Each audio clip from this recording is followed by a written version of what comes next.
ஓம் நம சிவாய. ஓம் மீனாட்சி அம்மையே போற்றி. ஆன்மீக அன்பர்கள் அனைவருக்கும் வணக்கம். இன்னைக்கு நம்ம ஆலய அற்புதம் யூடியூப் சேனல்ல ஸ்ரீ மீனாட்சி சுந்தரேஸ்வரர் திருக்கோவிலோட வரலாறுகள் மற்றும் சிறப்புகளை பற்றி பார்க்கலாங்க. இந்த கோவில் தமிழ்நாட்டில் கோவில் நகரமான மதுரையில் வைகை ஆற்றோட தென்கரையில் அமைஞ்சிருக்கு. இந்த தலத்தில் மூலவர் சுந்தரேஸ்வரர் சுயம்பு மூர்த்தியானவர். இவருக்கு சொக்கநாதர், சொக்கேசர், சொக்கலிங்கநாதர், ஆலவாய்நாதருங்கிற வேறு பெயர்களும் இருக்கு. இந்த கோவிலில் அம்பாள் மீனாட்சின்னு அழைக்கப்படுறாங்க. இவங்களுக்கு அங்கையர்கண்ணி, மரகதவல்லி, சுந்தரேஸ்வரி, சொக்கநாயகி, மதுராபுரி தலைவி, தடாதகைன்னு பல்வேறு திருநாமங்கள்ல அழைக்கப்படுறாங்க. இங்க மீனாட்சி அம்மன் பிரகாசிக்கிற மாணிக்க மூக்குத்தியோட அழகா காட்சி தராங்க. இந்த தலத்துல முதல் பூஜை அம்பாள் மீனாட்சிக்கு தான் நடக்கும். இந்த தலத்தோட தலவிருட்சம் கடம்ப மரம், தீர்த்தம் பொற்றாமரை குளம். இந்த நகரம் புராண காலத்தில் திரு ஆலவாய்ன்னு அழைக்கப்பட்டிருக்கு.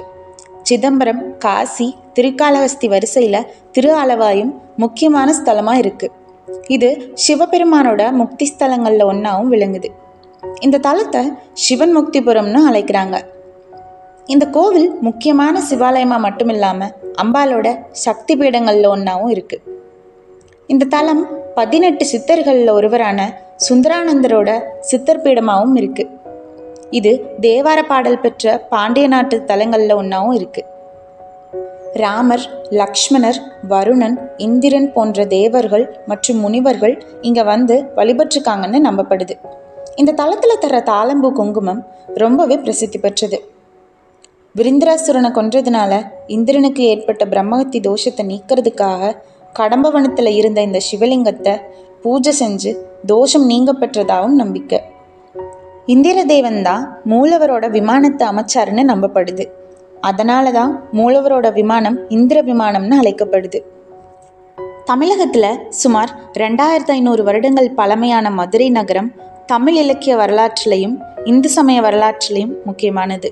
முற்காலத்தில் மதுரை திரு ஆலவாய், சிவராசதானி, பூலோக கைலாயம், கடம்பவனம், நான்மாட கூடல்னு பல பெயர்களில் அழைக்கப்பட்டிருக்கு. ஒரு சமயம் மதுரையை அழிக்க வருணதேவன் 7 மேகங்களை அனுப்பினார். அதை தடுக்கிறதுக்காக சிவபெருமான் தன்னோட சடையில இருந்து 4 மேகங்களை விடுவிச்சார். அது 4 மாடங்களாக மாறி மதுரையை காத்ததுனால மதுரைக்கு நான்மாட கூடலுங்கிற பெயரும் உண்டாயிருக்கு. சிவபெருமான் பாட்கடலை கடைஞ்சப்ப வந்த ஆலகால விஷயத்தை உட்கொண்டதுனால இவர் திரு ஆலவாய்நாதர்னும் இந்த தலத்துக்கு திரு ஆலவாயின்னும் பெயர் வந்ததா சொல்லப்படுது. மதுரையில் சிவபெருமான் புட்டுக்கு மண் சுமந்து மலைத்துவச பாண்டிய மன்னர்கிட்ட பிரம்படி பட்டதுனால, அதாவது பிரம்பால சிவபெருமானை சாத்தியதுனால இந்த தலத்தில் இறைவனுக்கு சாத்தப்பருங்கிற திருப்பெயரும் இருக்கு. கடம்பவன காட்டில் இருந்த இந்த சுயம்பு லிங்கத்தை முதல்ல குலசேகர பாண்டிய மன்னன் கண்டறிஞ்சு இந்த கோவிலையும் மதுரை நகரத்தையும் நிர்மாணிச்சதா சொல்லப்படுது. அந்த காலத்தில் இதை திருநாவுக்கரசர் தன்னோட திருத்தாண்டக தேவார பாடல்ல குறிப்பிட்டிருக்காரு. கடம்பவனக்காட்டை அழிச்சு அழகிய நகரமாக்கும்படி குலசேகர பாண்டிய மன்னரோட கனவுல சிவபெருமான் தோன்றி சொன்னதுனால அம்மன்னன் கடம்பவன காட்டை அழிச்சு மதுரைங்கிற அழகிய நகரத்தை உருவாக்குனாருன்னு சொல்லப்படுது. இந்த தலத்தில் மீனாட்சி அம்மன் விக்கிரகம் மரகத கல்லால் ஆனதுன்னு சொல்லப்படுது. அதனால அம்பாளுக்கு மரகதவல்லிங்கிற பேரும் இருக்கு. அம்பாலோட கருவறை 32 சிங்க உருவங்களையும் 64 சிவகணங்களையும் 8 கல்யாணைகளையும் தாங்கி நிற்குதுன்னு சொல்லப்படுது. மீன் போன்ற கண்களை பெற்றதுனால மீனாட்சிங்கிற திருப்பெயர்ல அழைக்கப்படுறாங்க. மீனாட்சி அம்மன் தன்னோட அருட்கண்களால் நோக்கி பக்தர்களுக்கு அருள்பாலிக்கிறாங்க. மீனாட்சி அம்மனோட திருக்கரத்தில் கிளி இருக்கு. பக்தர்களோட கோரிக்கையை அம்பாளுக்கு நினைவூற்றுறதுக்காக திரும்ப திரும்ப கிளி சொல்லி கொண்டு இருக்கிறதா நம்பிக்கை. இந்திரதேவன் தன்னோட சாப விமோசனத்துக்காக இந்த தலத்தை தேடி வந்தப்ப கிளிகள் தான் சிவ வழிபாட்டுக்கு உதவி செஞ்சதா சொல்லப்படுது. இந்த தலத்தில் விநாயக பெருமான் முக்குருணி விநாயகராக காட்சி தராரு. இவர் தெற்கு நோக்கி 8 அடி உயரத்தில் கம்பீரமாக காட்சி தராரு. கிபி 17ஆம் நூற்றாண்டுல திருமலை நாயக்கர் வண்டியூர் தெப்பக்குளத்தை வெட்டும் போது மண்ணுக்கடியில இருந்து இந்த முக்குருணி விநாயகர் கிடைச்சதாகவும் அதை திருமலை நாயக்க மன்னர் மீனாட்சி அம்மன் கோவிலில் பிரதிஷ்டை செஞ்சதாகவும் சொல்லப்படுது. விநாயகர் சதுர்த்தி அன்னைக்கு முக்குருணி அரிசியில் பெரிய கொழுக்கட்டை செய்வாங்க. ஒரு குருணின்னா 6 படி, 3 குருணி அரிசி அதாவது 18 படி பச்சரிசியில் கொழுக்கட்டை செஞ்சு விநாயகருக்கு நெய்வேத்தியம் செய்வாங்க. அதை சதுர்த்தி அன்னைக்கு பகல் 11 மணிக்கு கரும்புல பிள்ளை கட்டி தூக்கி வர்ற மாதிரி கொழுக்கட்டையை எடுத்துட்டு வந்து பிள்ளையாருக்கு படைச்சு பிறகு பிரசாதமாக பக்தர்களுக்கு தருவாங்க. இந்த கோவிலில் கோசாலையை அற்புதமாக பராமரிக்கிறாங்க. இந்த கோவில் 15 ஏக்கர் பரப்பளவில் 8 கோபுரங்களும் 2 விமானங்களும் கொண்டு அமைக்கப்பட்டிருக்கு. இந்த கோவிலோட 4 புறத்திலையும் 9 நிலைகள் கொண்ட 4 கோபுரங்கள் இருக்கு.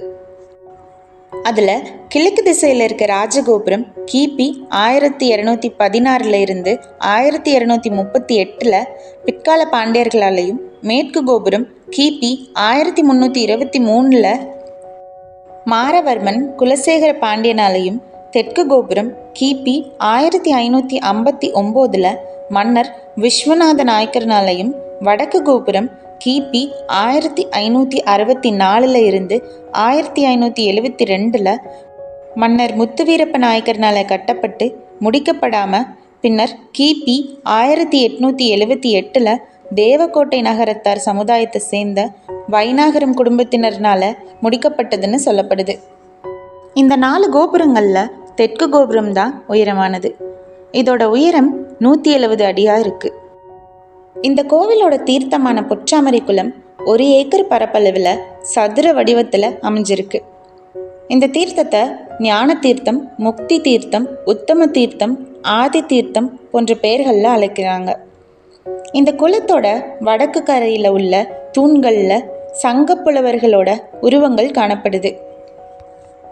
அதுபோல தென்கரை மண்டப சுவர்களில் திருக்குறள் பாக்கள் செதுக்கப்பட்டிருக்கு. மேலும் சுற்றுச்சுவர்களில் திருவிளையாடல் புராண கதைகள் சித்திரங்களாக வரையப்பட்டிருக்கு. பல 100 வருஷங்களுக்கு முன்னாடி இந்த குளத்தில் கிடைச்ச ஸ்படிகலிங்கம் இன்னிக்கும் மதுரை ஆதீனத்தோட வழிபாட்டில் இருக்குது. மீனாட்சி அம்மன் கோபுரம் காலத்தி முதலியார்களால் கிபி 1570 கட்டப்பட்டது. கிபி 1963 சிவகங்கை சண்முகத்தால் திருப்பணி செய்யப்பட்டிருக்கு. சுவாமி கோபுரம் கிபி 1570 கட்டப்பட்டது. திருமலை குமரர் அறநிலையத்தால் திருப்பணி செய்யப்பட்டிருக்கு. இந்த கோவிலில் அஷ்டசக்தி மண்டபம், மீனாட்சி நாயக்கர் மண்டபம், திருக்கல்யாண மண்டபம், ஆயிரங்கால் மண்டபம் போன்ற பல மண்டபங்கள் இருக்கு. மீனாட்சி அம்மன் சன்னதிக்கு முன்புறத்தில் 8 சக்தி அதாவது அஷ்டசக்தி மண்டபம் அமைஞ்சிருக்கு. வாயிலில் விநாயகர் முருகன் திருமேனிகளும் இடையில மீனாட்சி திருக்கல்யாணம் கதை வடிவில் சித்தரிக்கப்பட்டிருக்கு. தூண்களில் சக்தி தேவியோட 8 வடிவங்கள் அழகாக அமைஞ்சிருக்கு. கம்பத்தடி மண்டபத்தில் இருக்க சிற்பங்கள் சிவபெருமானோட பல்வேறு வடிவங்களை கொண்டிருக்கு. அதில் மீனாட்சி சந்திரேஸ்வரர் திருக்கல்யாண சிற்பம் உலக புகழ் பெற்றது. இது முதலாம் கிருஷ்ணப்ப நாயக்கர்னால கிபி 1570 கட்டப்பட்டு பிறகு 1870 நாட்டுக்கோட்டை நகரத்தாரால் திருப்பணி செய்யப்பட்டிருக்கு. சுவாமி சந்நிதிக்கு முன்னாடி இருக்க நந்தி மண்டபம் ஒரே கல்லினால் ஆனது. இது விஜயநகர பேரரசு காலத்தில் கட்டப்பட்டது. இந்த கோவிலில் ஆயிரங்கால் மண்டபம் சுவாமி சன்னதிக்கு இடப்புறத்தில் அமைஞ்சிருக்கு. இந்த கோவிலில் இருக்க மற்ற எல்லா மண்டபங்களை விடவும் இந்த மண்டபம் பெருசு. இந்த மண்டபம் 1494 மதுரை அரசாண்ட வீரப்ப நாயக்கர் காலத்தில் அவரோட அமைச்சர் அரியநாத முதலியார்னால கட்டப்பட்டது. இந்த மண்டபத்தோட முகப்பில் மேல் விதானத்தில் தமிழ் வருடங்கள் 60ஐயும் குறிக்கிற மாதிரி சக்கரம் செதுக்கப்பட்டிருக்கு. இந்த மண்டபத்தில் அழகான சிற்பங்கள் நிறைந்த 985 தூண்கள் அமைக்கப்பட்டிருக்கு. இந்த தூண்கள் எந்த கோணத்தில் நின்று பார்த்தாலும் ஒரே நேர்கோட்டில் அமைஞ்சிருக்கிறது வியப்புமிக்கதாக இருக்குது. 15 தூண்கள் இருக்கிற இடத்துல சபாநாயகரான நடராஜர் சன்னதி அமைஞ்சிருக்கு. இன்னிசை ஒலி எழுப்புற 22 தூண்கள் இந்த மண்டபத்தில் இருக்குது. இந்த மண்டபம் கோயிலோட அருங்காட்சியகமாக மாற்றப்பட்டு பல்வேறு காலத்தோட சிற்பங்கள், ஓவியங்கள், பரதக்கலை முத்திரைகள், இசைத்தூண்கள், தியான சித்திரங்கள்னு பல்வேறு சிறப்பம்சங்கள் காட்சிப்படுத்தப்பட்டிருக்கு. இந்த கோவிலோட கிழக்கு வாசல் வழியாக சுவாமி சன்னதிக்கு போகிற வழியில் ஆயிரங்கால் மண்டபத்தோட முன்புறத்தில் வீரவசந்தராயர் மண்டபம் அமைஞ்சிருக்கு. 400 ஆண்டுகள் பழமையான இந்த மண்டபம் 7000 சதுர அடி பரப்பளவு கொண்டது. இந்த மண்டபம் பூஜை பொருட்கள், பொம்மைகள் மற்றும் கலைப்பொருட்கள் விற்பனை செய்கிற 60க்கும் மேற்பட்ட கடைகள் கொண்டிருக்கு. கோயிலோட கிழக்கு கோபுரத்துக்கு எதிரில் 124 சிற்பத்தூண்கள் இருக்கிற புது மண்டபம் ஒன்று இருக்குது. கோவிலோட வடக்கு மாசி வீதியில் கல்லில் இசை வெளியிடுற 5 இசைத்தூண்களும், ஆயிரங்கால் மண்டபத்தில் 2 இசைத்தூண்கள்னு மொத்தம் 7 இசைத்தூண்கள் மீனாட்சி அம்மன் கோவிலில் இருக்குது. மதுரை மீனாட்சி அம்மன் கோவிலை தாமரை மொட்டு போல கற்பனை செஞ்சால் அதை சுற்றி இருக்கிற தெருக்களை தாமரையோட இதழ்கள்னு சொல்லலாம். கோவிலை சுற்றி இருக்க வீதிகளுக்கு மாசி வீதிகள்னு பேர். கோவிலுக்கு வெளியில் முதல் சுற்று சித்திரை வீதிகள்னும், அடுத்த வெளி சுற்று ஆவணி வீதிகள்னும், அதற்கு அடுத்த சுற்று மாசி வீதிகள்னும், இறுதி சுற்று வெளி வீதிகள்னும் சொல்லப்படுது. உதாரணமாக தெற்கு மாசி வீதி, வடக்கு மாசி வீதி, கீழ மாசி வீதி, மேல மாசி வீதின்னு அழைக்கப்படுது. இந்த தெருக்களுக்கு தமிழ் மாதங்களோட பெயர் வைக்கப்பட்டிருக்கிறதுக்கான காரணமே மன்னர்கள் காலத்தில் குறிப்பிட்ட மாதங்களில் நடக்கிற விழாக்கள் அந்த மாதத்தோட பெயரில் இருக்கிற தெருக்களில் தான் நடக்கும். மதுரை மீனாட்சி அம்மன் கோவில் கல்வெட்டுகளை தொல்லியல் ஆய்வாளர் சோ சாந்தலிங்கம்ங்கிறவரோட தலைமையிலான குழு முழுமையாக ஆய்வு செஞ்சாங்க. கோவிலில் கண்டெடுக்கப்பட்ட 450 கல்வெட்டுகளில் 78 முழுமையாக இருந்தது. 77 முழுசாக தமிழ்லையும், 1 முழு சமஸ்கிருதத்திலையும், தேவநாகரி மொழியில் எழுதப்பட்ட ஒரு வரி கல்வெட்டும் இருந்திருக்கு. இதை தவிர 23 துண்டு கல்வெட்டுகளும் 351 சின்ன சின்ன துண்டு கல்வெட்டுகளும் இருக்கு. சிவபெருமான் நடனமாடினதா சொல்லப்படுற 5 முக்கியமான தலங்களில் மதுரை மீனாட்சி சுந்தரேஸ்வரர் திருத்தலமும் ஒன்று. இது 50 சபைகளில் வெள்ளி சபைன்னு போற்றப்படுது. மற்ற எல்லா இடங்கள்லையும் இடது காலை தூக்கி நடனமாடுற நடராஜ பெருமான் இங்கே வலது காலை தூக்கி வைத்து நடனமாடுறாரு.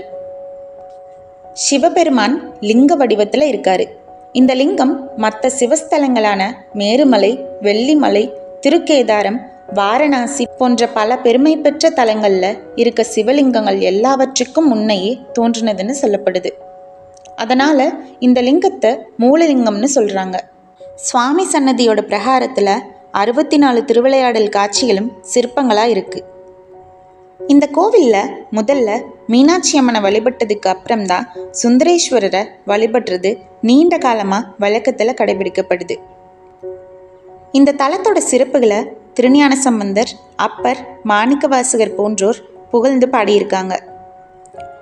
திருமலை நாயக்க மன்னரோட வரவேற்பை ஏற்று இந்த தலத்தில் குமரகுருபரர் மீனாட்சி அம்மனை போற்றி மீனாட்சி அம்மை பிள்ளைத்தமிழ் போன்ற பல பாடல்களை இயற்றி பாடியிருக்காரு. மீனாட்சி அம்மை பிள்ளைத்தமிழில் இருக்க வருகை பருவங்கிற பகுதியை மேடையில் அமர்ந்து பாடும்போது மீனாட்சி அம்மனே சிறு பெண் வடிவத்தில் வந்து குமரகுருபரருக்கு முத்துமாலை பரிசளிச்சாங்கன்னு சொல்லப்படுது. இந்த தலத்தில் சித்திரை திருவிழா, முடிசூட்டு விழா, திருக்கல்யாணம், புட்டுத் திருவிழா போன்ற திருவிழாக்கள் சிறப்பாக கொண்டாடப்படுது. தமிழ்நாட்டில் பல இடங்களில் சித்ரா பௌர்ணமி விழா கொண்டாடப்பட்டாலும் மதுரையில் தான் சித்ரா பௌர்ணமி விழா சிறப்பாக கருதப்படுது. சித்ரா பௌர்ணமி நாளில் இந்திரதேவனே இங்கே வந்து இறைவனை வழிபடுறதா ஐதீகம். அப்போ மீனாட்சி சுந்தரேஸ்வரரோட திருக்கல்யாண வைபவம் சிறப்பாக கொண்டாடப்படுது. வைகாசி மாதத்தில் கோடை வசந்த திருவிழா திருவாதிரை நட்சத்திரத்தில் இருந்து 10 நாட்கள் எண்ணெய் காப்பு நடக்கும். ஆனி மாதத்தில் மகன் நட்சத்திரத்தில் இருந்து ஊஞ்சல் உற்சவம் தினமும் சாயந்தரம் 6 மணியில இருந்து இரவு 9 மணி வரைக்கும் 100 கால் மண்டபத்தில் ஒரே ஊஞ்சலில் எம்பெருமானும் அம்பாளும் அமர்ந்து ஊஞ்சலாட ஓதுவார்கள் மாணிக்கவாசகரோட பொன்னூஞ்சல் பாடல்களை பாட ஊஞ்சல் உற்சவம் சிறப்பாக நடக்கும். ஆடி மாதத்தில் ஆயில்யம் நட்சத்திரத்தில் இருந்து 10 நாட்களுக்கு முளைக்கட்டு உற்சவம் நடக்கும். கொடியேற்றம் அம்பாளுக்கு மட்டும்தான் நடக்கும். ஆவணி மாசத்துல மூல நட்சத்திரத்தன்னைக்கு ஆவணி மூல உற்சவம் நடக்கும். 4 ஆவணி வீதிகள்லையும் அம்பாலும் எம்பெருமானும் திருவீதி உலா வருவாங்க. பிட்டுக்கு மண் சுமந்த திருவிளையாடல், விறகு விற்றது போன்ற திருவிளையாடல்கள் நடக்கும். மூல நட்சத்திரத்தன்னைக்கு சுந்தரேஸ்வர பெருமானுக்கு பட்டாபிஷேகம் நடக்குது. புரட்டாசி மாசத்துல நவராத்திரி கொலுவில் ஒவ்வொரு நாளும் ஒவ்வொரு அலங்காரத்தில் மீனாட்சி அம்மன் அலங்கரிக்கப்படுறாங்க. ஐப்பசி பிரதமையிலிருந்து சஷ்டி வரைக்கும் கோலாட்ட உற்சவம் புது மண்டபத்தில் சிறப்பாக நடக்குது. கார்த்திகை மாசத்துல 10 நாட்களுக்கு தீப திருவிழா நடக்கும். திருக்கார்த்திகை தீபத்தன்னைக்கு அம்பாள் சன்னதியிலையும் எம்பெருமான் சன்னதியிலையும் சொக்கப்பனை கொளுத்தப்படுது.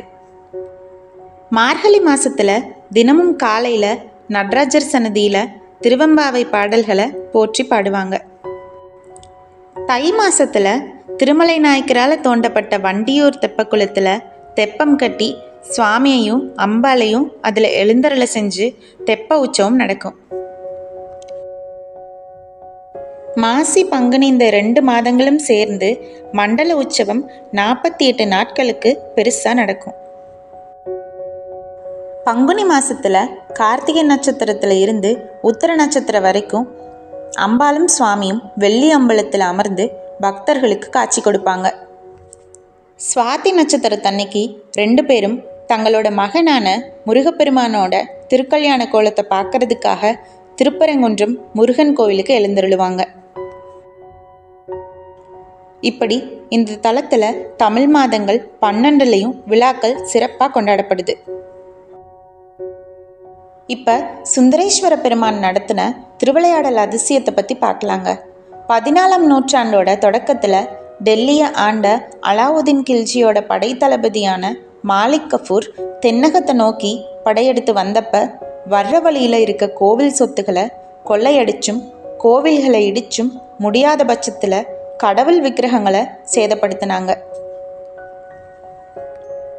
மாலிக் கஃபூரோட படை மதுரையை நெருங்கி வந்ததை தெரிஞ்சு மீனாட்சி அம்மன் கோவிலில் இருக்க 5 சிவாச்சாரியர்கள் எப்படியாவது சாமி விக்கிரகத்தை பாதுகாக்கணும்னு நினச்சி ஒரு நாள் சாயந்தர வேளையில் சுந்தரேஸ்வர பெருமானுக்கு அபிஷேக பூஜை செஞ்சு பூக்களால் அலங்காரம் செஞ்சு அணிகலன்களை அணிவிச்சு தீபமேற்றி இறைவனை வணங்கி கருவறைக்கு முன்னாடி கல் சுவர் எழுப்பி மறைச்சாங்க.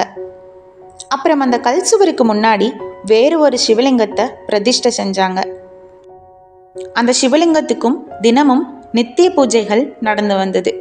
படையெடுத்து வந்த மாலிக் கஃபூர் அதுதான் உண்மையான மூலவர்னு நினச்சி அந்த சிவலிங்கத்தையும் கோயிலையும் சேதப்படுத்தி கோவில் சொத்துக்களை கொள்ளையடிச்சிட்டு போனாங்க.